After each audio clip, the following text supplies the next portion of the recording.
Well, we have most of our panelists with us. So let me just introduce myself first of all. I'm Susan Deal McCarthy with the City of Arcata. I manage our cannabis permit processing here.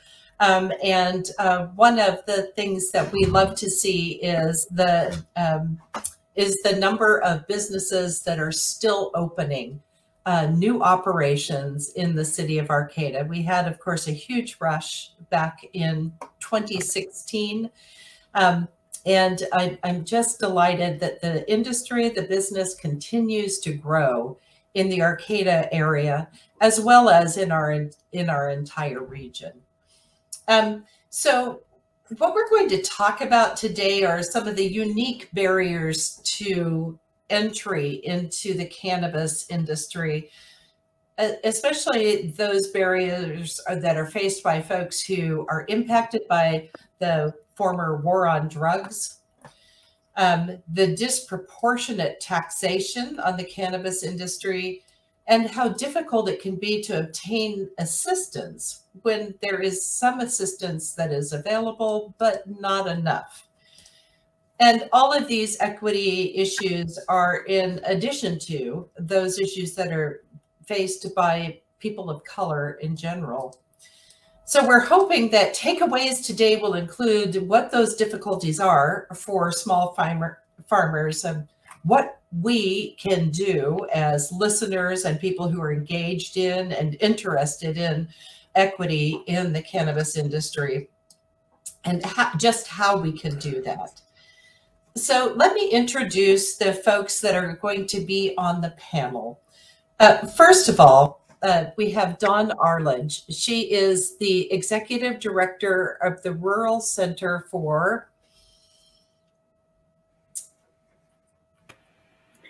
California Center for Rural Policy. Thank you. I did Humboldt State. I'm sorry. I did not write that down, and I'm thinking myself. At any rate, Dawn will be our moderator today. She'll be working with our panelists.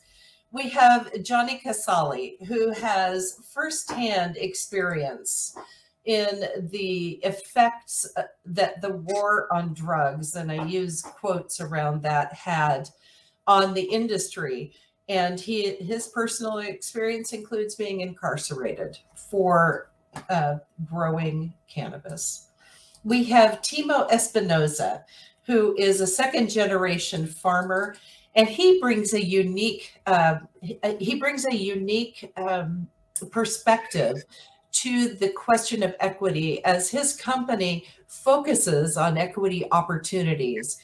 And he can talk a little bit more about that and what they do. One of our panel members is not on this morning. I'm hoping that he will join us, and that is Alonzo Bradford. He is both a person of color and faced exclusion due to a cannabis-related felony. And if he doesn't come on board, I can talk about how the city of Arcata was able to work with him to make changes so that he could enter the industry. And finally, we have Peggy Murphy, who works directly with cannabis industry folks. She is the manager of Project Trellis, which is one of the few places that funding is available for cannabis businesses. And she's going to be able to talk to us about how to manage that and what is available and what the challenges are in being able to obtain funding. One note here, if you look on the right-hand side of your screen, you'll see a chat, and every now and then I'll enter some information in there about whether there is a poll that is upcoming or what we're moving on to next. There are polls in the next section. You can see the people that are involved in the conversation. And if you have questions, please enter them here in the Q&A during the conversation. And near the end, we will open it up for people to come online and ask questions directly.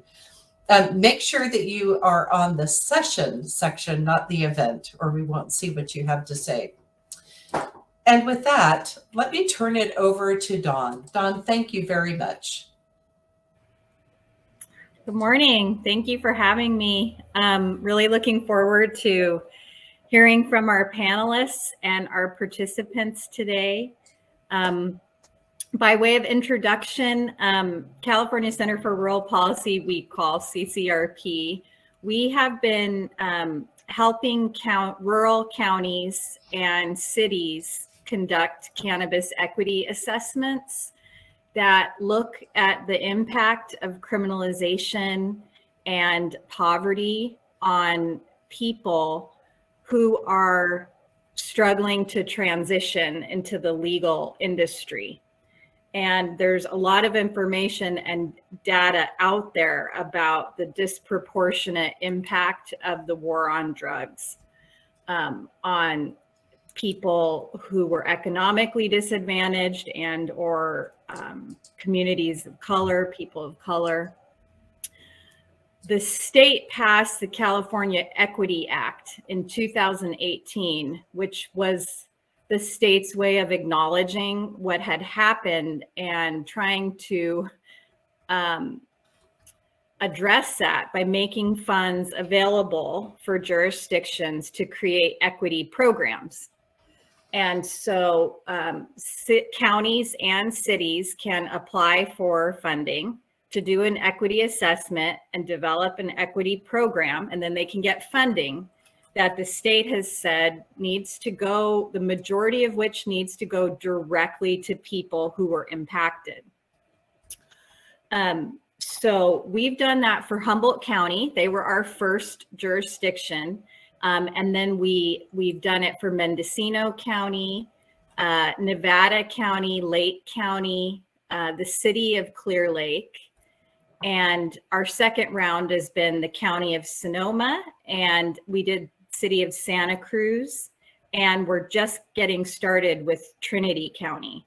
So Dr. Dominic Corva has been working with CCRP. One of the main things we've been doing is conducting interviews with county staff, people who were impacted by criminalization, lawyers, board of supervisors, all sorts of people to try to tell the story.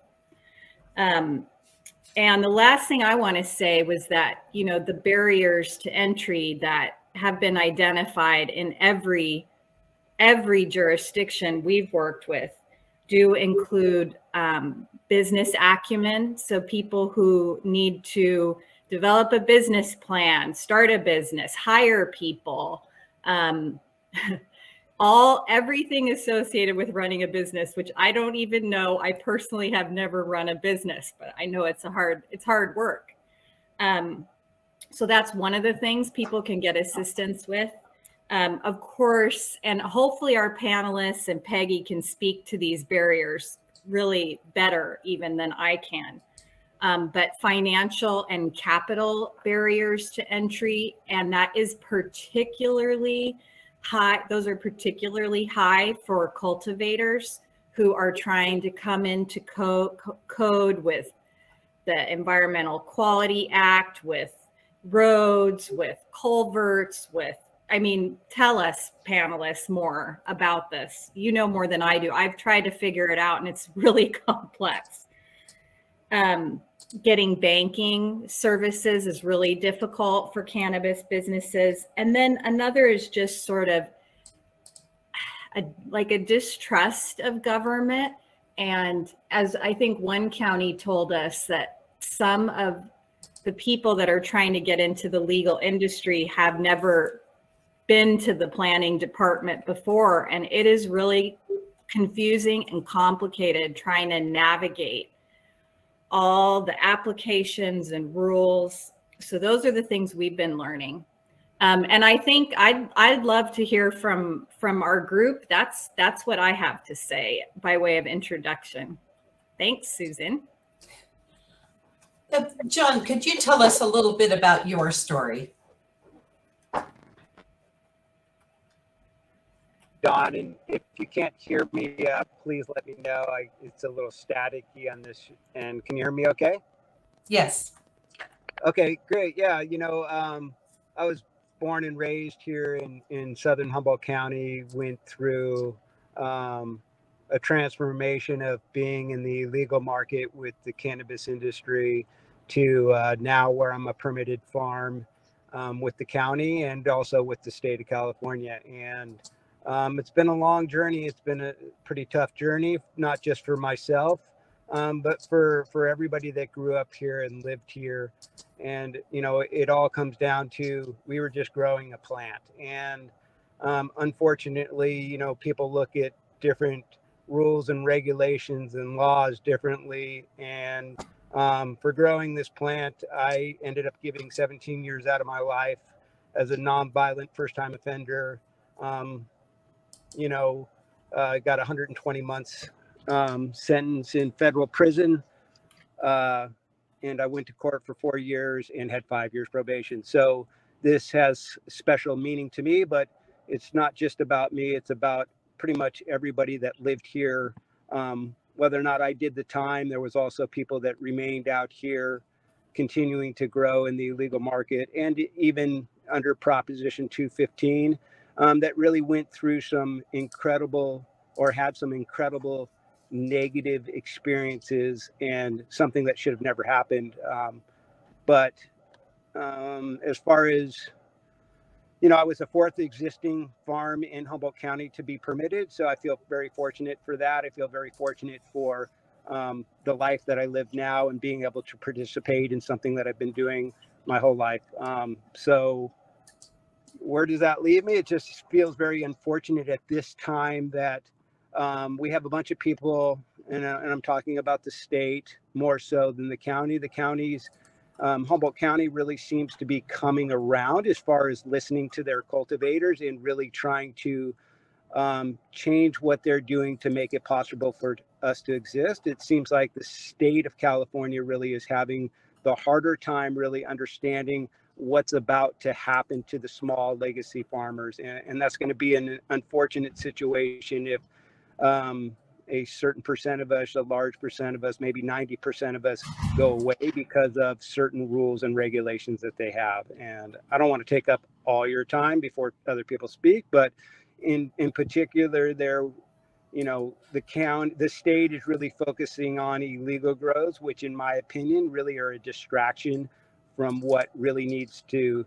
be given attention. And the $154 tax per pound really affects us in a very negative way. And without addressing that single one thing, we all fail, because I cannot sell a AA product that every plant produces for $400 a pound when I'm getting taxed $154 a pound, and when I'm trimming it for $154, there's $300 off of that $400 a pound right there. That's not even with my county cultivation fees, my state cultivation fees, my water board fees, my fish and game fees, all the other fees, not even accounting the time that I put in. So if they want us to exist, if they want us to support their counties, they're really going to have to make an exertive effort into helping all of us. So thank you for giving me a moment to speak my piece. And with that, I really feel very positive and very honored to be able to participate in this newly forming marketplace that I think we can all get there, but it can never be about one of us. It has to be about all of us. So fish and game versus the farmers, that can't be. It has to be about all of us in the state and the counties. We all have to work together to really make this work. Thank you, John. And we'll hear more about the disparities that the farmers face and the difficulties they face with prices and with taxation. Timo, could you talk, please, about what your experience has been and the challenges of equity in the marketplace for you? Hi, thank you for having me. My name is Timo Espinoza. I'm a second-generation legacy operator, distributor, not farmer. Sorry, correction on that. My father's been distributing cannabis probably since the 60s. When I was probably about 15, I got involved in the cannabis industry as well. So I've been in this industry my whole life. From San Francisco, born and raised. I ended up in Humboldt County based on a 40-year relationship my father had with a grower, a legacy grower up there. So in 2018, when things started getting legal, you know, these guys were up in age, they were up in their 60s, and they're starting to like sell off their farms and sell off their property. And they called me up. My father passed away in 2015, but they called me up in 2018 and they were like, "Hey, Timo, we know you're trying to get in the legal market. We have a warehouse here in Arcata. You know, would you think about maybe wanting to come up here and start your business? It's in a zoned area." So that's what we did. We went up there and we secured the property. The farmer carried the note, made it super easy for us to come on in. And that's when I met Susan. And it was like right in the height of the pandemic had just started. So yeah, so we went and started getting licensed during that process. I'm social equity verified in San Francisco. So I social equity status. So then Susan was like, "Hey, you know, when it starts up here in Humboldt, we're going to start our program pretty soon. You know, you want to jump right in." So that was super exciting. I read about the program. I qualified. So I pretty much built my business plans around these funds that were supposed to be coming.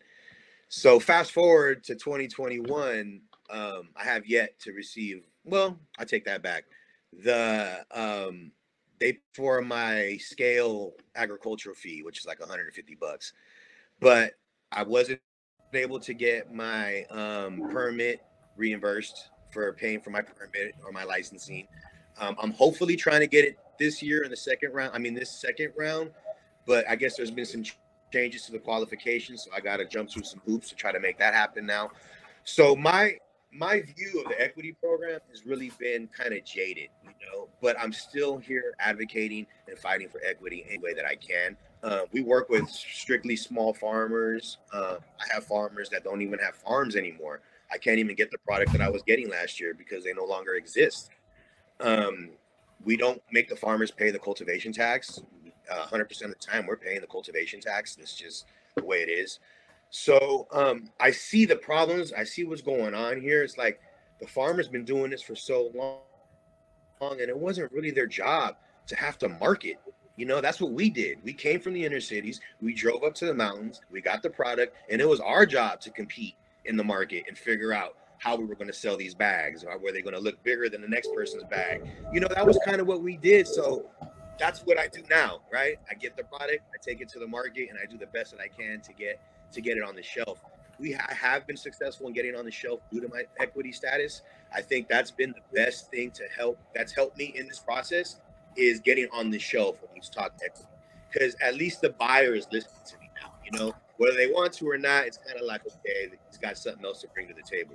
So that I can say that has helped me. On the level is any funding, like I said, just hasn't been there for me. Hopefully at some point you figure like me don't fall through the cracks, but there is a lot of that going on, and I hope I answered your question and said anything that I could say. Thank you, Timo.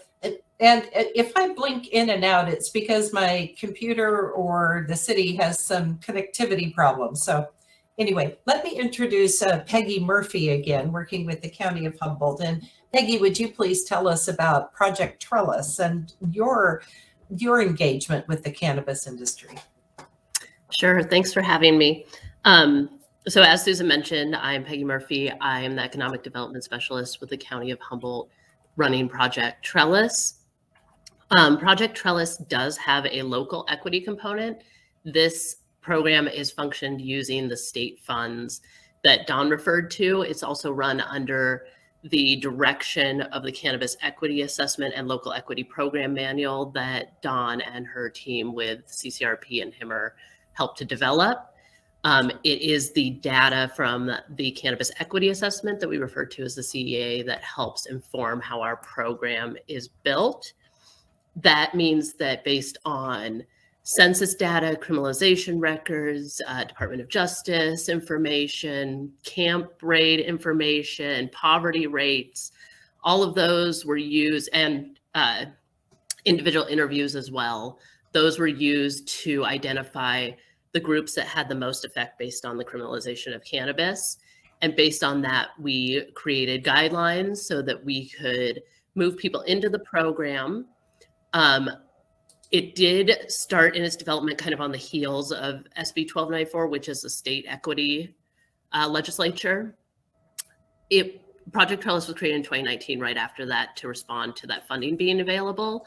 So even, now in 2021, we're only 2.5 years in. So we're a bit in our infancy too, kind of like the commercial cannabis marketplace. But with that said, we are hoping with Project Trellis to be a support system for the cannabis industry. We unfortunately are not able to help everyone how everyone individually needs it, but we are very actively involved with the folks that reach out to us. We talk to them. We try to make things work as best we can. And one thing to keep in mind is because it is state-funded money for the local equity program, it can't be used for everything everyone wants, but we try to adjust our program as we receive feedback and as we're able to get the state to agree to those items so that we can adjust it. And one of those items that we recently adjusted our program to include is the cannabis equity certification that Timo's speaking of out of the Bay Area. So cannabis equity participants for our local equity program will be able to get similar certification so that they can then reserve some of the equity certified shelf space. We're also looking at other options that other people in the community have brought to us. But I also want to point out that the program tends to be looked at like the local equity program is the only component of equity within Project Trellis, but we have 2 other programs. One is our Cannabis Business Microgrant program. That one does not follow the same guidelines as the state program, and it does provide funding to cannabis businesses, road maintenance associations, co-ops, nonprofits, so on and so forth, with completely different guidelines. It is competitive and is utilizing Measure S, local cannabis excise taxes to provide those. It has much looser business-based, project-based requirements so that you don't have to have all of those hoops that Timo's referring to for the local equity funding. And then finally, we have the marketing program that we currently have the RFP open for, which will hopefully help to market the entire region once it's able to be developed and pushed out. So yeah, that is Project Trellis in a nutshell. We do have one other item that's coming forward. We do have an emergency solvency grant that's coming forward, hopefully by November 1st, to be available to the community to provide financial solvency grants. This will be a direct response to the feedback we've received about the current marketplace. We've been listening to cultivators such as Johnny, distributors such as Timo. We've been listening to as many people in the marketplace and doing our best to adjust and modify our program to make sure it is responsive. And my final comment before I pass it back to Susan is that we are fully aware that Project Trellis is not a panacea. It's not going to fix every issue, but we do hope that we can provide as much support as possible, and we are always open to feedback and discussions. Thanks very much, Peggy. We're working here to try to get Alonzo on our screens. He's here, but having trouble entering. So in the meantime, Dawn, if you want to get started with guiding some of the conversation. Sure. Well, I have one question, but I see that Julie asked a question, and so let's do that one first. So for Johnny and Timo, you may have seen this. Let me just read it just in case. Now that there are some huge farms in Central and Southern California and their product is flooding the market, how do you see your place in the larger market with small batch quality product? What are the challenges? Timo, do you want to go first and then Johnny? Sure. It's kind of right up my alley. What I'm noticing from my perspective is when I first got legal, like in January 2021, the very first product that I bought was indoor, and I bought it from an indoor farm in Sacramento. That was our very first product, and I thought that was a smart thing to do. Make a long story short, we pivoted. Now we're buying only small batch outdoor product. We pivoted for two reasons. One, I noticed that the outdoor was moving a lot quicker than the indoor. The indoor was more expensive. The consumer on their bags. Like more people are going in and they're buying the cheaper quality product, right? They're not spending as much. So I seen that. So I said, okay, let me start moving to that. And then when this started happening with the farmers, when the price crash hit, 100%, I said, I got to do what I can to preserve this legacy, to preserve what got me here to Humboldt County. We're the small farmers. So we strictly just said, that's it. We're moving to just Humboldt County, small farm, small batch product. So what I'm seeing now is Humboldt County, obviously, small batch product is a lot better than the stuff I'm seeing coming from Santa Barbara, coming from Salinas. The problem is the consumer doesn't know that yet, right? And I looked at Canada. Canada 2 years ago went through the same, or a year ago went through the same exact thing that we're going through. They had a big old overproduction, market crash type of deal too. But now, talking to some people over there, the consumers have learned that the small batch farms are more quality product. So they're kind of going in that direction. But it took a year to 2 years for them to figure that out. So I think we're in the same boat here. I think people are starting to figure out, the consumer is starting to see that small batch, small farm product is probably the way to go.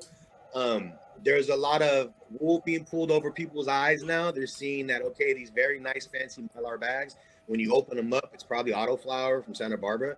And people are starting to learn that now. It's going to take time. Thanks. That's a great point. And yeah, about what does the consumer recognize and see as a quality product? That's great. Thank you. Johnny, do you have anything to add?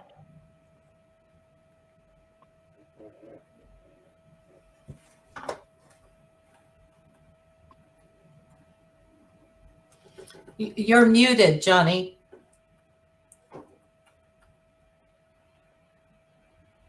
Still muted.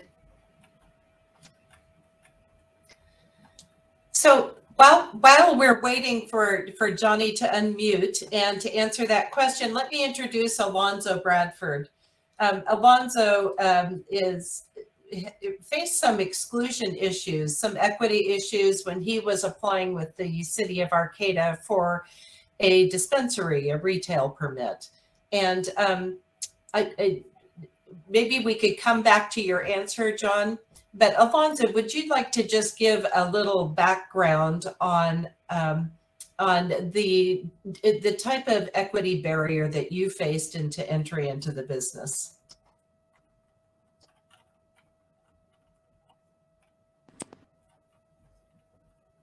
Am I still muted?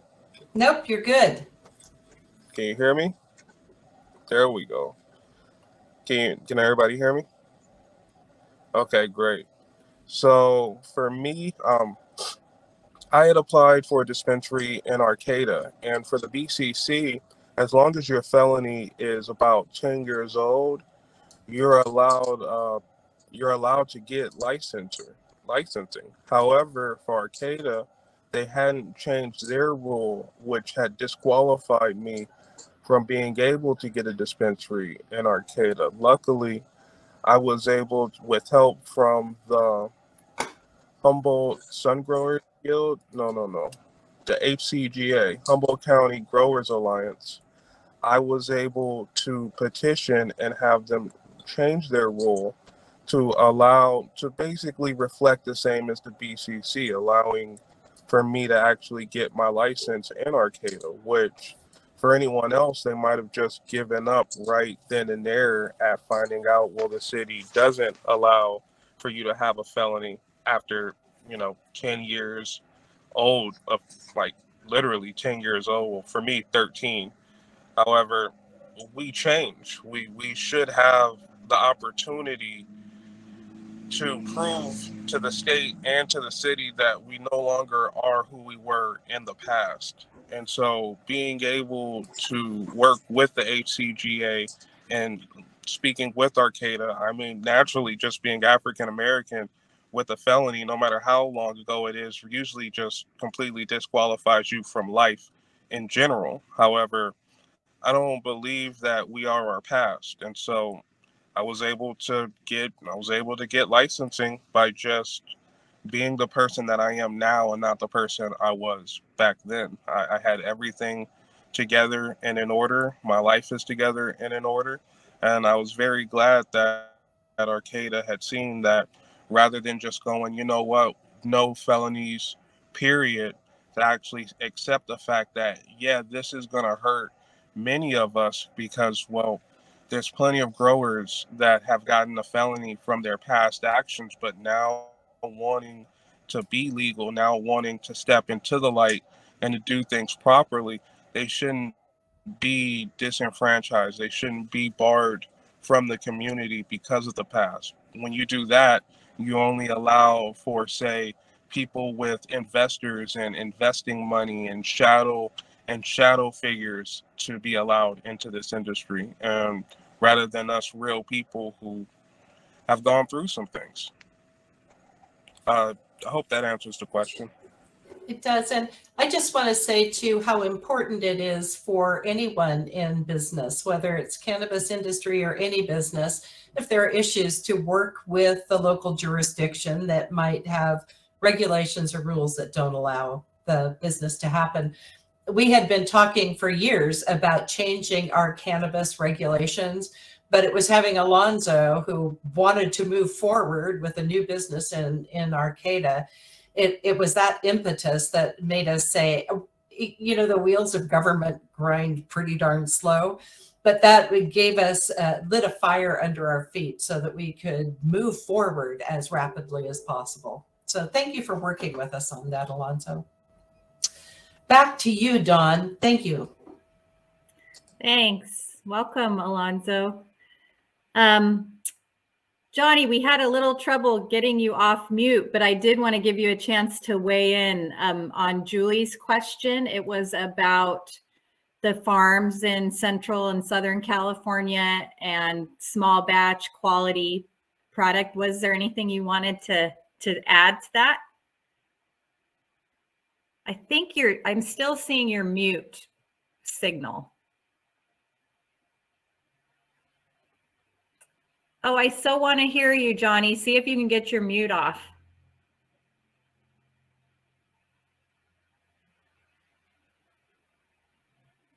Yeah, we can't hear you. I can see your lips moving.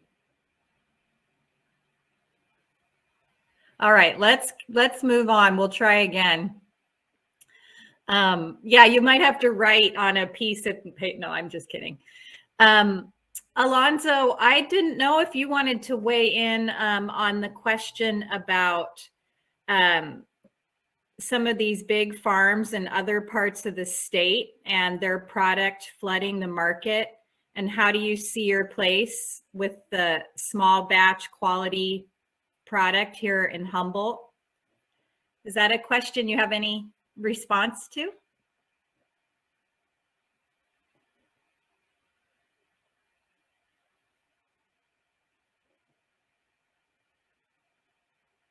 It looks, you're muted, it looks like. Can you unmute?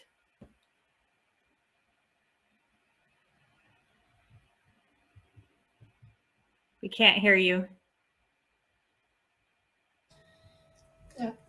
Once you're off mute, maybe we could just keep the, don't go back on mute, because it seems to be difficult to change it. Well, and that's a great point, Susan. Yeah, Alonzo, if you can try to unmute, and when we see your red line go off, we'll give you a thumbs up.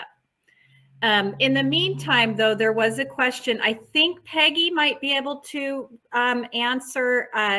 Tamar asked about the local equity grant associated with cannabis, 18 million allocated. Is that ringing a bell for you?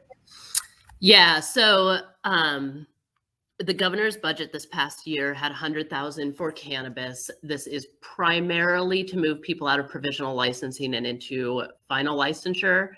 This funding, because of its direct correlation with regulatory, we are working with planning, and planning will be functioning that 18 million and proposing for that 18 million.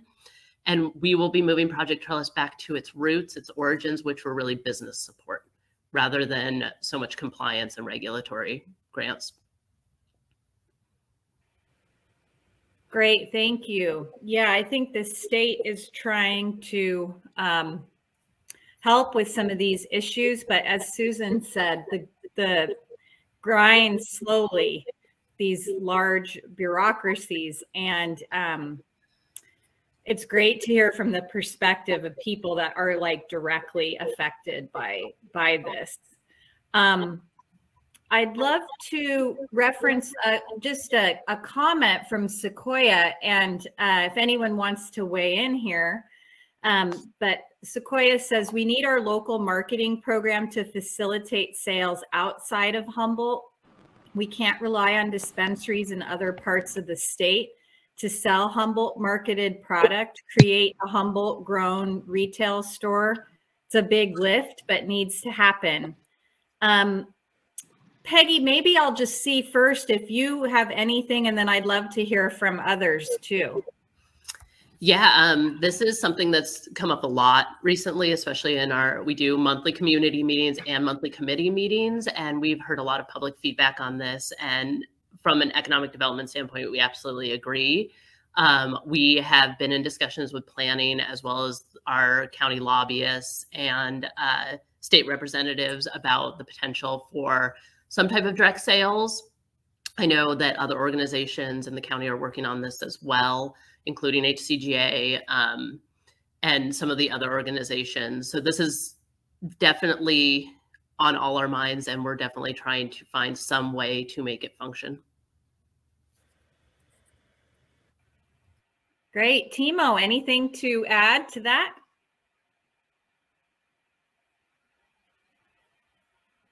I don't know as like adding a REIT county. I don't know how that looks. I don't know what the numbers look like for those in Humboldt County. My focus has really been based like Bay Area, LA, because where the numbers have been for me. Hard time I'm trying to get into Humboldt County dispensary. So there's that. Yeah. Mm-hmm. Great. Okay. Well, we got Alonzo off mute, which was a success, but now he's gone. Hopefully he'll come back. Timo, you wanted to add something? Yeah, I wanted to add something. To give like an example, I can give the best example I can give you is exactly what I'm going through, right? Stizzy, they have 18 locations in California. They contacted me about getting an equity product on their menu. Now, they didn't contact me because they wanted to. Somebody somewhere in that corporation pushed them to get an equity product on their menu. So that happened. So we talked, we got to deal with Stizzy. And it wasn't because of any other, the first thing they wanted to see was my equity certification from either Humboldt County or San Francisco. Now, when I say certification, I don't mean the stamp. I mean the actual certification through the county. That's what they wanted to see. So I just want to throw that out there. Like that's kind of the trend that I'm seeing, that some of these bigger MSOs, they want equity products on their shelves, you know, and I think they're trying to figure out how to go about that. You have Ease, who also has a menu that's straight towards equity products. Now, these equity products are more brands. They're not equity farms, right? So what we have to do, how do we get these farms to be recognized as equity, right? You're a farmer, you got the equity certificate in Humboldt County. So what does that mean? Like, are you going to have a brand? Are you going to like certify your brand or put a stamp on your brand and then push it? Or are you going to use an equity farm to try to sell? That's what I'm trying to figure out. How does that work?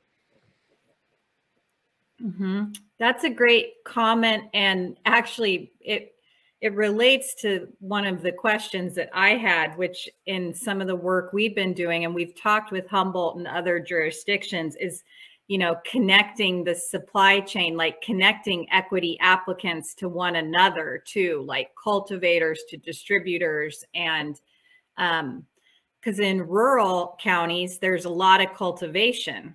And so there's, like in Lake County, far more cultivation than there is demand for the product. And so, yeah, does anyone, oh, we got Alonzo back. Great. Does anyone have anything to add on that? Johnny, we got you off mute. Yeah, I don't know why I was on mute. It didn't seem to, it was showing I wasn't, but I guess I was. But yeah, you know, I just have to comment on the prior question when I was muted about, you know, the oversupply in California. And we all know there's an oversupply, but why is there an oversupply? It's because the state continues to permit cultivation in California without federal legalization. They know there's still a problem. We know we're going to have 35 million more pounds than we can get rid of in retail shops, but we're still today permitting more square footage in California. So you got to ask the question, are they purposely doing that? And I'm not a conspiracist. You know, I don't like to think that way, but I'm trying to put myself in their shoes, and I'm really trying to understand, why do we continue to do this? The only farms that won't survive are the small farmers. Those bigger, larger farms, those bigger corporate farms that we were speaking about in Southern California, have the investors, have the money that they can weather the storm. So if those are the people that are really actually contributing to the re-election funds or whatever special interest groups, then it kind of makes sense to me why this is happening. Because do you think that the state regulators really want to be traveling several hours into the mountainsides to inspect one 5,000 square foot farm? Do those farms really generate enough tax revenue for them? Probably not. I don't like to think that way, but you know, they could save us all a lot of time if they were just a little bit more honest and transparent about what they're doing, because they're really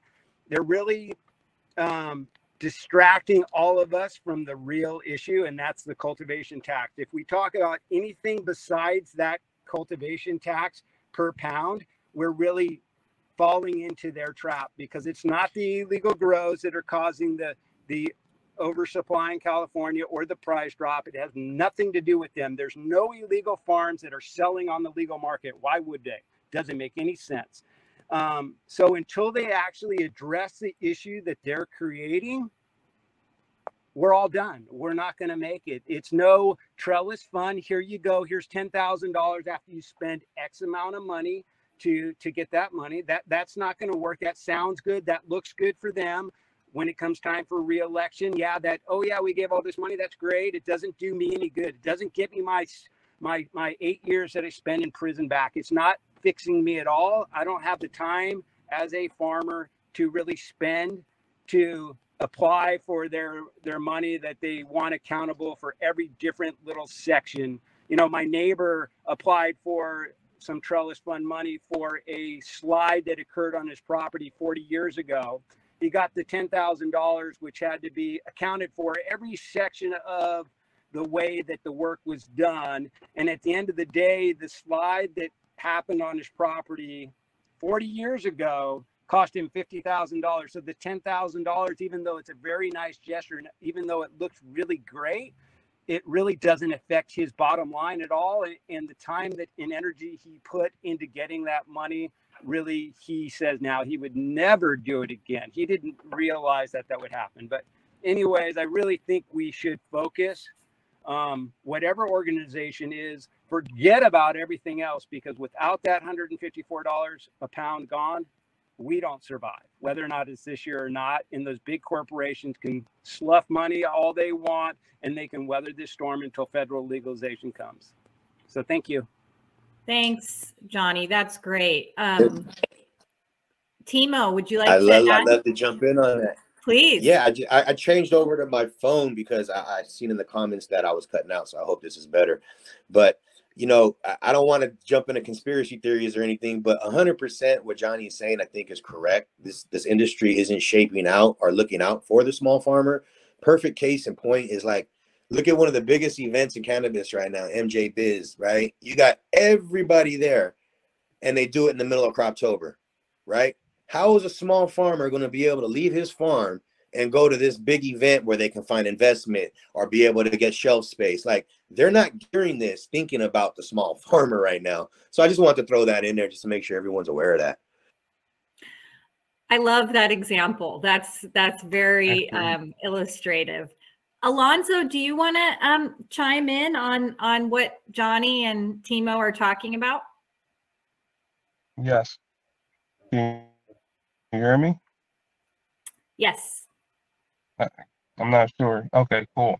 I'm in complete agreement. I was speaking with a friend, and they were showing me the cultivation tax and how, for a small farmer, California basically forces them to grow for free. You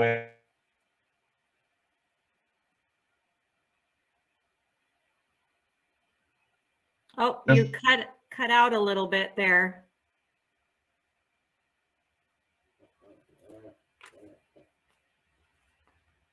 Shoot, let's keep going and try to come back. We'll try to come back to you, Alonzo. You're frozen on my screen. I think it might be bandwidth there. This is what happens when we bring people from remote parts of our county right in between storms. There's some connection and bandwidth issues. This is a great conversation about the tax, and I appreciate what we're hearing. I did want to ask Peggy if she wants to weigh in on the equity certification thread, or what we were just talking about. Do you have something to add on either of those? I would love to touch both. So the equity certification is a trademark certification done by the original equity group out of San Francisco. We spoke with them, talked to them about their program. What they have done is teamed up with allies that are retailers or distributors. Timo, I believe your equity certification is through the original equity group, from what I understand. So we have added that to our local equity program.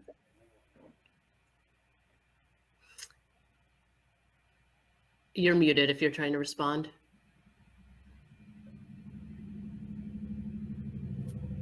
Oh, Timo, we see your lips moving, but we can't hear you.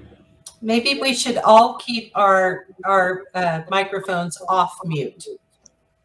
But I'm just gonna keep going. So we have teamed up with them.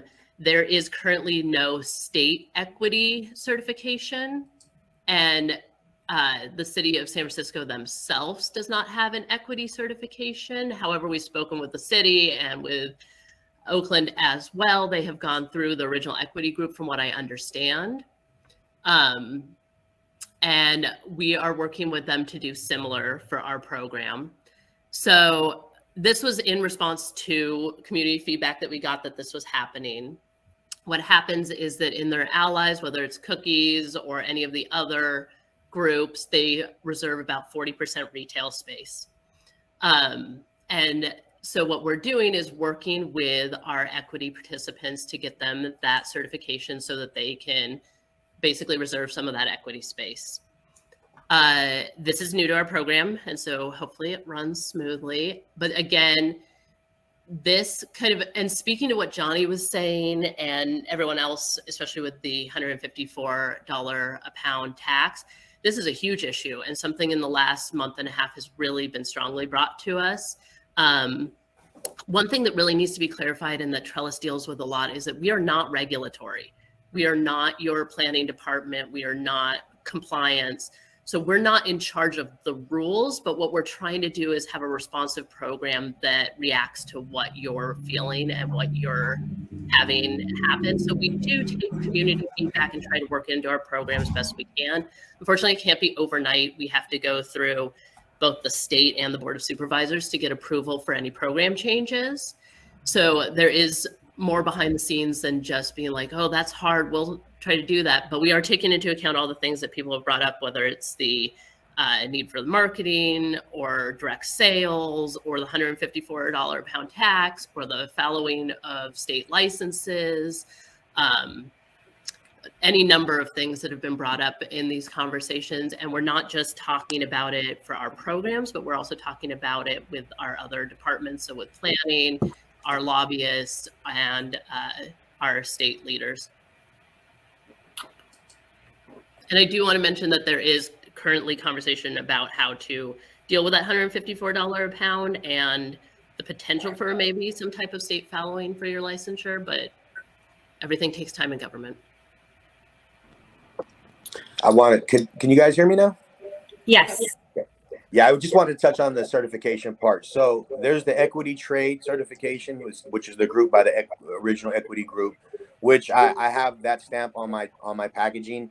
And then there's the equity certification that you get from the Office of Cannabis from San Francisco. So I got the office. You can't get one without the other. So in order to get the equity trade certification stamp, I had to be certified through the Office of Cannabis in San Francisco. And then we did the stamp thing. So, and I think Oakland has a similar program too. So to touch base on that, my opinion, if you ask me my opinion, I think that these equity funds should be going to things more productive. Like I was quoted, like somebody told me, I don't know who it was, but they were like, you know, well, we can get you involved in the Gangier class, right? And I'm like, I don't need education right now. I need capital, right? We need services. So there's that. I think Humboldt County should establish their own equity establishment, a trade stamp or something in that area. Like, I think that Humboldt County needs to stand alone. They're world renowned for the cannabis. There's people in other parts of the world that are speaking about Humboldt County. So with these funds that are coming in, I can see you guys rolling out a great program specifically for your Humboldt County farmers, right? And building up your own support system. That's just my thoughts. Right. And again, that's part of the issue with state funding is the state funding is not available for marketing programs. Yeah, this is great feedback. And it's good to understand both sides. Like, yeah, Timo, your perspective and then Peggy's perspective dealing with the state and the state requirements. And this is all making me think that I wish programs and funds were being designed more with input from the people who directly need the assistance and what type of assistance they need. And there's clearly a lot of expertise in Humboldt. And I love seeing this robust chat. Like you all know so much. I'm learning a lot, and it seems like leveraging the expertise and power. And I just actually love to hear if there are any thoughts from any of our panelists about that topic in that thread of the chat.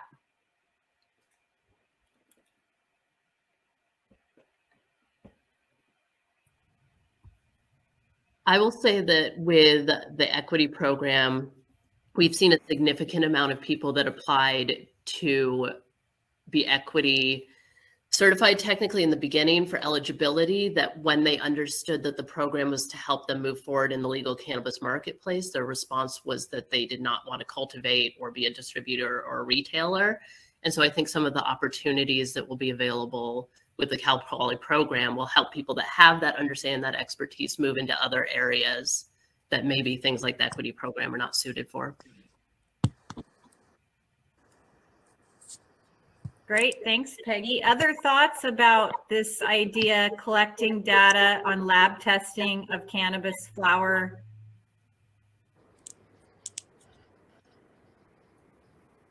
Which shows how regenerative farming is not only beneficial and sustainable for the environment and economically for the farmer, but it is superior product.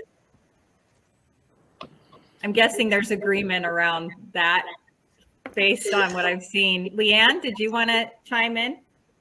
I do want to chime in a quick little second here, because I think that quality indicator is what's going to come out of appellation designations. That is still quite a bit down the road. I'm more concerned about equity in the market today, right now, not tomorrow. And we really, really need our county government to step forward and spend 90% of their time listening to what these cultivators, manufacturers, distros, and dispensaries have to say, and really create the reform that is going to save our cannabis industry here in Humboldt County. It is a large part of our economics here in the Redwood Coast region. And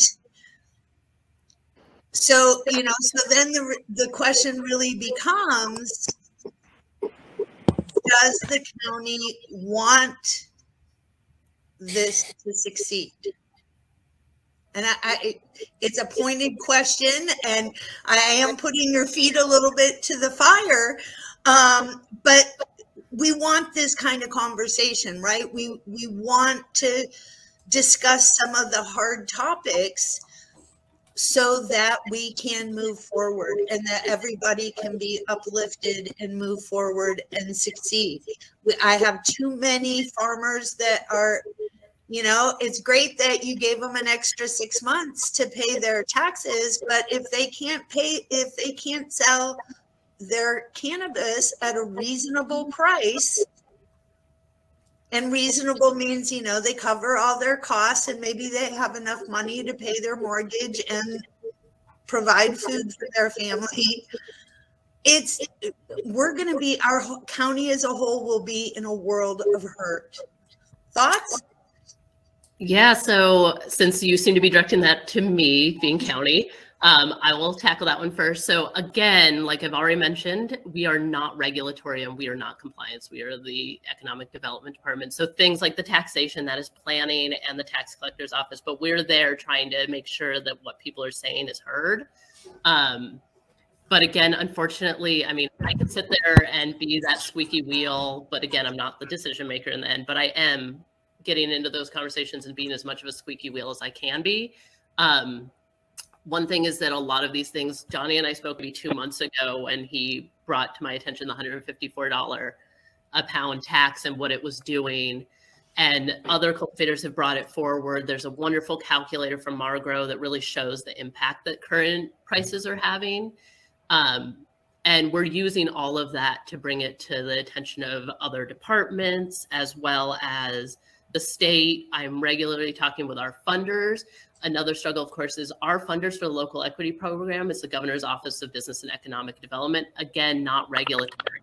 So a lot of that conversation for our programs is about business development, business support, how we can get consulting support services. We're really trying to gear towards loans and more of an equitable marketplace in that. But at the same time, we have monthly community meetings. They're the first Friday after our committee meetings. We encourage everyone to come and talk about what's going on. And from those, we take those items and we vocalize them as best we can, whether it's at the state level or interdepartmentally. And I encourage everyone here to come to those. People have a tendency, and this is the other thing when you come to those, is we hear a lot of the same issues. We don't get as many ideas for solutions.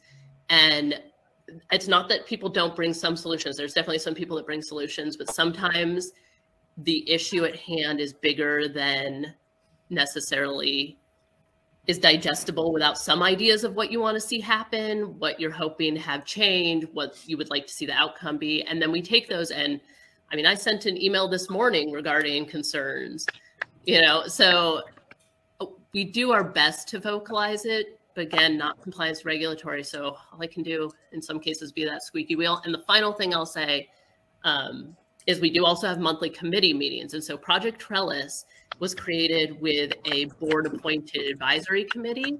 So every district has a committee member. You can talk to your committee members about things you want to see change in the program, things you want the committee to take as recommendations to the Board of Supervisors, all kinds of items like that. And we're not seeing the community actively engaged with their committee members to the level that we would like to see them, so that that committee can then take recommendations to the Board of Supervisors for changes they want to see. And that is a public committee meeting. And we do encourage everyone to join. It has public comment. It's Brown Act. You're welcome to come. So Thank you. We try to engage the public as much as possible, but we also need to function our jobs too. So it's a challenge on both ends.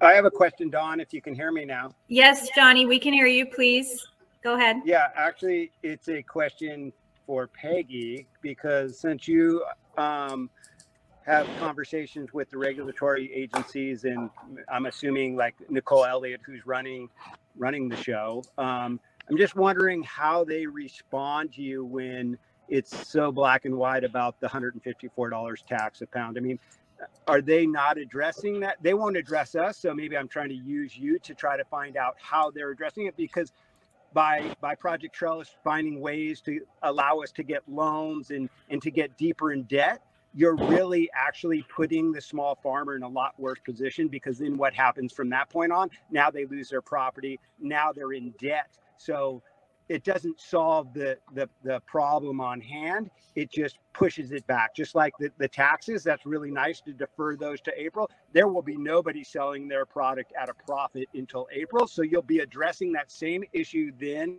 in April when the cultivation tax comes due. So right. That's the question. Yeah. So Nicole Elliott is mostly in conversation with John Ford, because again, he is the point person both for regulatory and for taxation in our county. So we meet with John and discuss with him. We meet with our CAO liaison and have them forward information. We meet with John as well with the lobbyists to discuss these issues. The response to the tax item, when I spoke to John, I think it was last week, was actually pretty good. I think it was insightful. One thing I've realized in my time running these programs is that we live in a rural community that Sacramento and the Bay Area does not fully understand. They don't understand the effects of what they choose that comes from a very metropolitan and retail-centric perspective on the small farmer. And if they do, then maybe some of what you're saying, Johnny, is actually the case. So they don't. So it's your opinion that they just don't understand that without getting rid of that, we don't make it. I mean, is it that black and white where they just don't understand? They don't get it. They're catering to the Salinas grows, the glass houses that projected to produce 30 million pounds in a marketplace that can only get rid of like 6 million pounds. That they just don't understand that. So I mean, it's the county bring it to their attention how dire this is, because it's only a matter of time before the Emerald Triangle counties really feel the repercussions, and it's not tomorrow, it's yesterday that they're going to start to feel it. Yeah, and we completely agree. I mean, I couldn't agree with you more. And so I do my best to insert myself into those meetings, make sure that I am vocalizing what you're telling me, what the other cultivators are saying here. You know, we hear it loud and clear. And so we are vocalizing it and repeating it and doing our best to make sure it's being heard. So I hear there's definitely, frustration and concern. And I will say that, in all the counties we've worked with, a few things that counties took cannabis on without much guidance and help from the state. And so while cultivators and people in the industry are trying to figure out how to navigate this, so are counties, so are cities. And so that is part of it's not just Humboldt. This is happening across, and particularly in rural jurisdictions where we are always a little short on funding and resources, because California is such a huge state, and rural counties, while we take up a lot of the geography, we're not the population centers. And so policy is often made and doesn't account for rural jurisdictions. So it's complex, and I appreciate everyone weighing in. Susan, I thought you had put up a document that Johnny had shared. Maybe we could pull that back up, and Johnny, maybe you could walk us through what that says. I thought that was really interesting. It's a little small on my screen, but Johnny, could you explain to us kind of what it shows?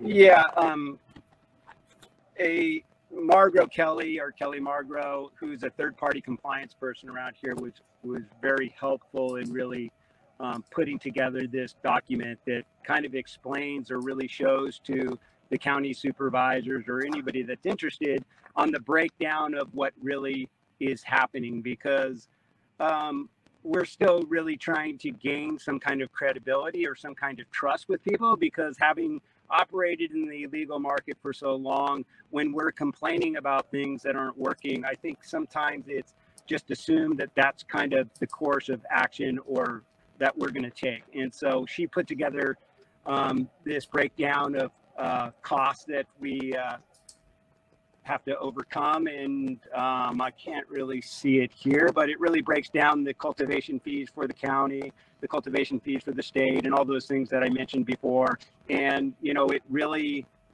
defines in a very short way the issues that we have to overcome if we're going to survive. And of course, I'm back here at the $154 fee that they charge us per pound, and it's not for the $800 pound. It's for the $300 and the $400 pounds that a cannabis plant, no matter how good of a cultivator you are, produces. And you know, yeah, it's just unfortunate that it just can't be an emergency regulations where they just charge us a percent. I mean, we all came out of the darkness and into the light because we wanted to pay our taxes. We want to pay, you know, 10%. We want to pay $30 for a $300 pound, and we want to pay $100 for a $1,000 pound. And yeah, we're some of the best cultivators in the world. We're doing a study with Columbia University right now to try to educate the consumer about terpenes and terpene profiles and why they mean so much more to the entourage effect that cannabis has than just THC. So we're doing it on our end to really try to educate the consumer why we're so special, why we're so unique. But it's really those big corporations, the bigger companies that have the marketing dollars that can actually address in a bigger way the consumer.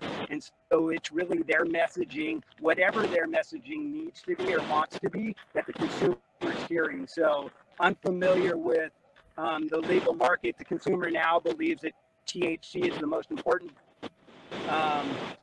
component in what makes you feel good with cannabis. And you know, now it's a battle that we have to really fight back and push back. And with this guy from Columbia University, the head chemist, we're hoping to do that. But unfortunately, it's going to be coming up against now saying that sun-grown craft cannabis out of the Emerald Triangle is better than indoor cannabis that is grown underneath artificial light. And that's another battle in itself. One I think is worth taking, but one that we're going to need help from either Project Trellis or the counties. And I really disagree with everybody. I know Humboldt County is known all over the world, but I really think that this is an Emerald Triangle fight. We're Napa Valley region of this area, and we should all be joining hands, whether or not it's Trinity, Mendocino, and Humboldt, to really fight the fight that we're going to need to fight to actually survive. So, sorry, I didn't talk more about the display, but I think we could share that with whoever's interested. You can DM me and I can give it to you and it can break it down a little bit clearer. I'm going to put a couple of links in the chat. One is both for this chart, but also for the dynamic calculator that is web-based. So you can see the effect of prices and taxes really easily, along with the other costs that are required too for the operation. We've also started to let people in who had requested to talk live. Both of them seem to have stepped away from their computers right now, but when they're back, they can pose some live questions. If anybody else would like to talk directly, just ask to enter the room. Okay, great. Before we have those questions Timo, did you want to chime in on what we were just talking about, or anything in the chat around Humboldt brand and product? I saw you commented there. Just wondered if you wanted to say anything else.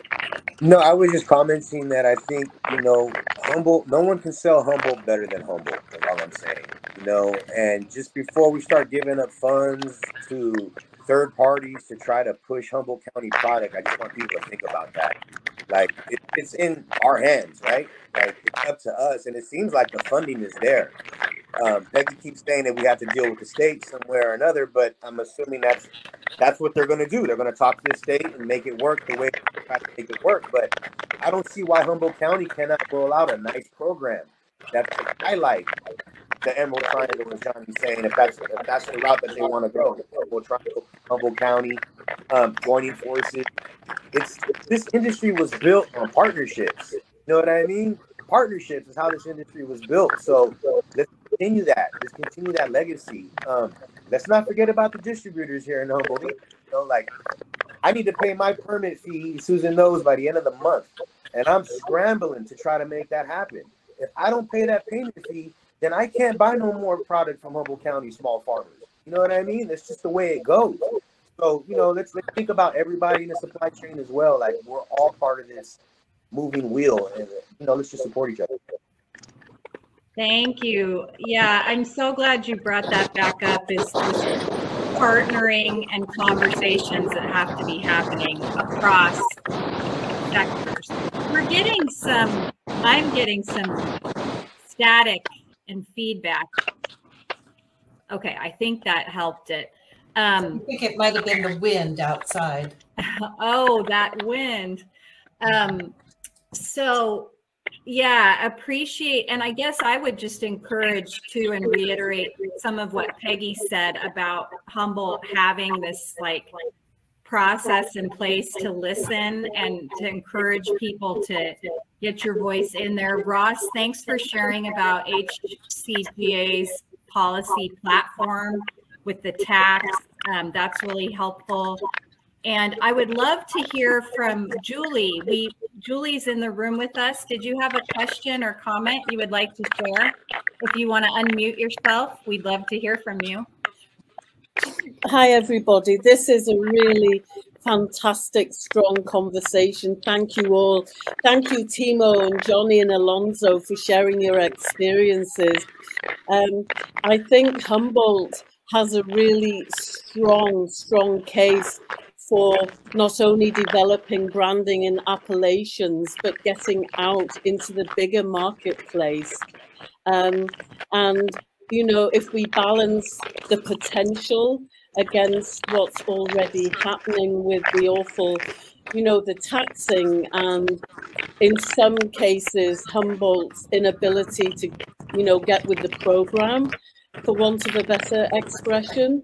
You know, we're a little behind the 8 ball here, but I think we've got a really strong potential if we can make it through the next year and really get our message out about small cultivation and the quality of the product, and identify the market of people who are willing to pay. And also at the same time be advocates for protecting our small farmers and the way we grow and the sustainability and you know, environmental costs that these huge grows have.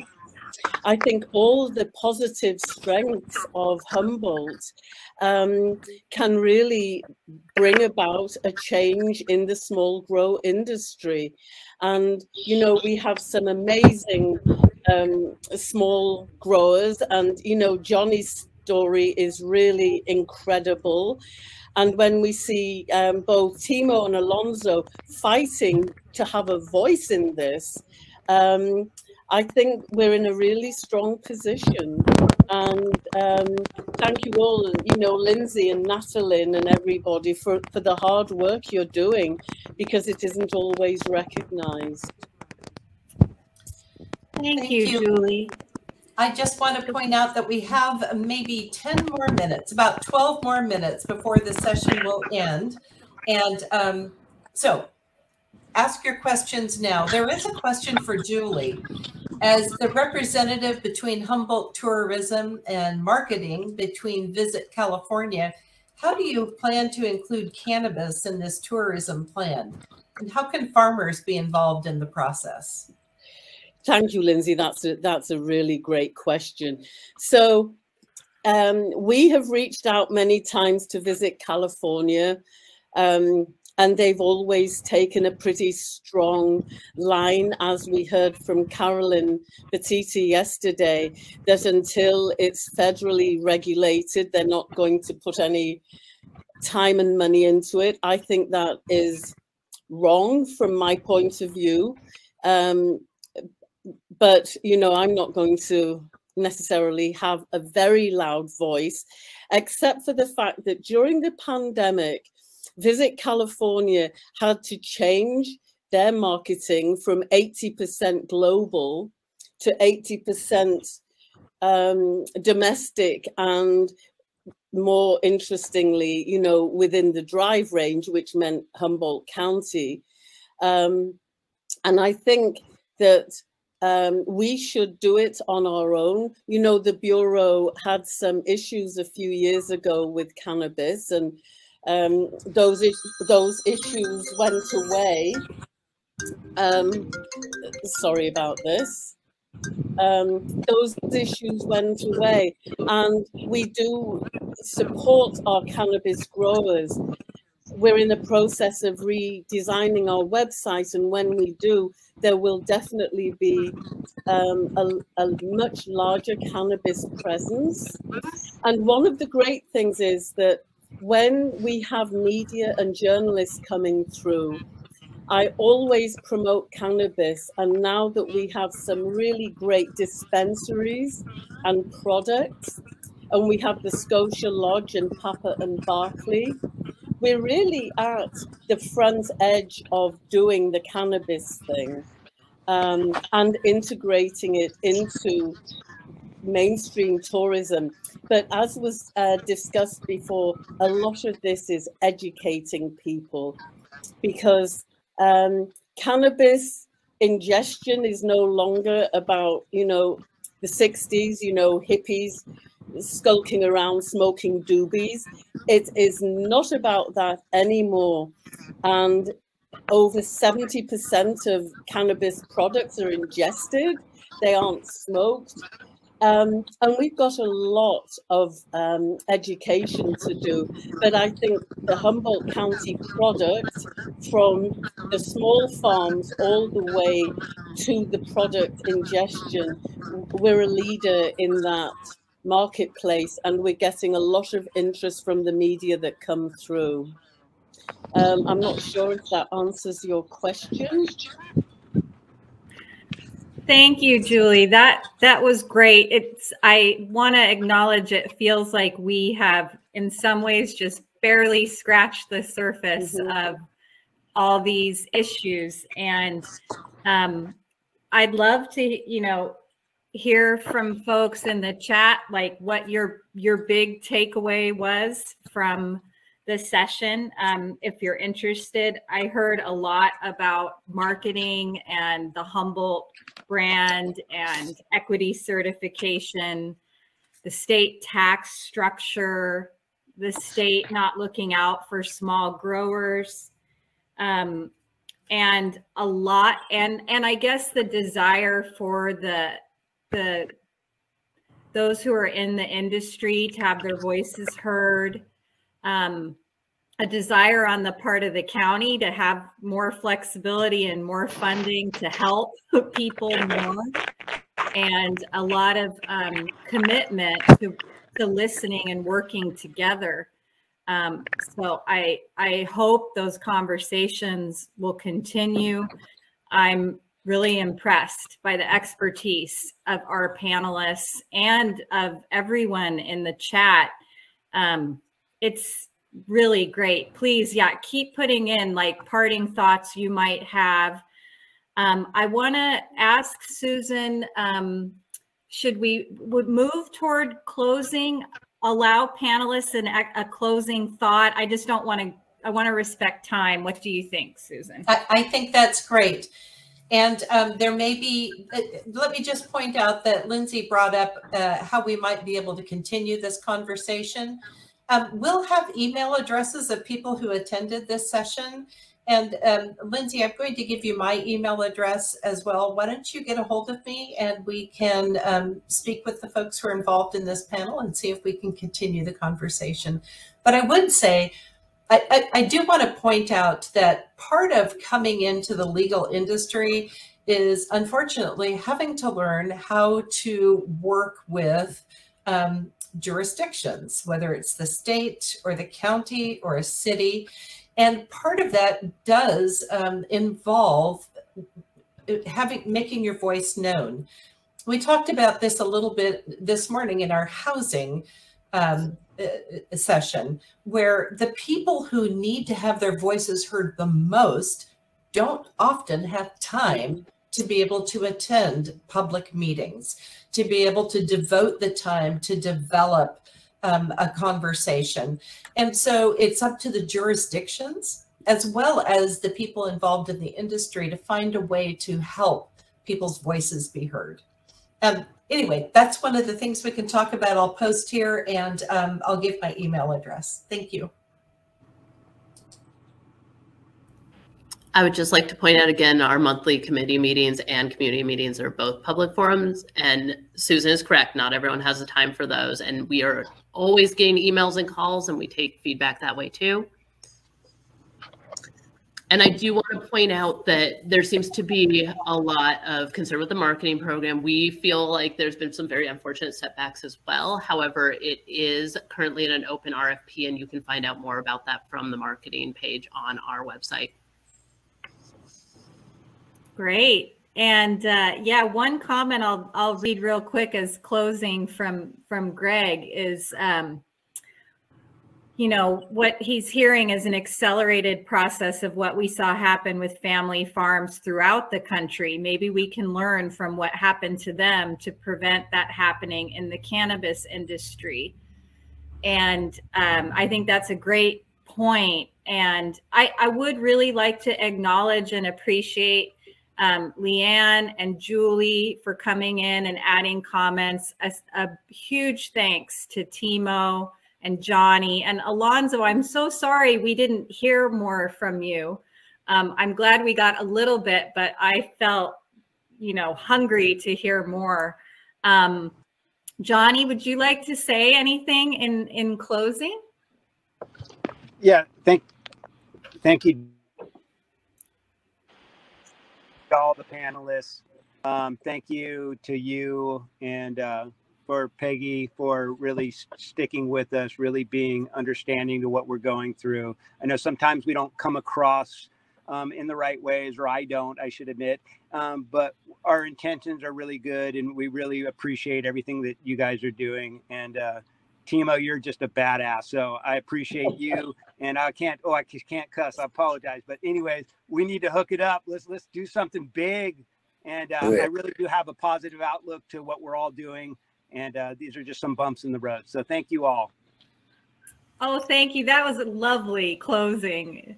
Timo, do you want to try to follow that? I don't know if I can top that, but I do want to say that, you know, I consider myself the first social equity micro license in Humboldt County. That's how I describe myself when I talk to the buyers, to my marketing, anything. That's how I describe myself. And I say that because when we opened, I was certified.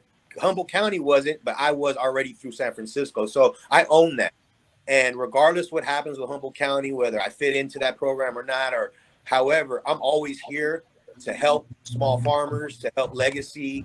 You know, you can call me, feel free to reach out to me for anything. Like, I'm always 100% an open book. Anything I can do to try to push this, like, it's very important to me. Like, this industry is what got me through school as a kid, is what fed my family, is what's feeding my family now. So it's a lifestyle for me. It's not a business. So thank you, everybody, for sharing this space and allowing me to be here. And yeah, that's it. And let's work, John. Let's work. Thank you, Timo. Alonzo, we have you back. You have across. Yep. Do you have anything you'd like to say to close? You're not on mute, so I think we can hear you. Great, awesome. Sorry about the technical difficulties. I mean, my internet in this little area here is just spotty, it seems.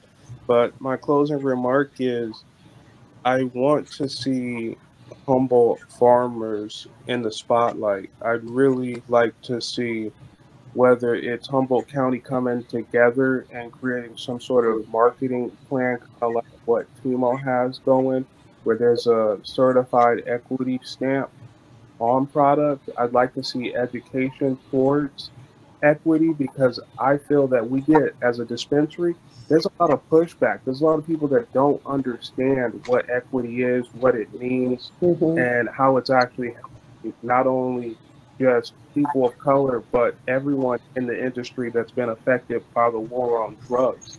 It's a shame, and it hurts to see that if you go to many of the dispensaries in Humboldt County, there aren't very many equity brands that are on the shelves. And it's a shame at how much harder you have to push an equity brand versus one of these hype brands that's backed behind millions or billions of dollars. So I would really like to see a strong push in Humboldt's corner for the farmers to just educate people on equity, because again, it's almost as though equity equates to, I mean, it's not that I receive negative feedback, but I receive almost jealousy in a sense, since there are so many farmers up here that are in the black market, or there are farmers up here that aren't in equity.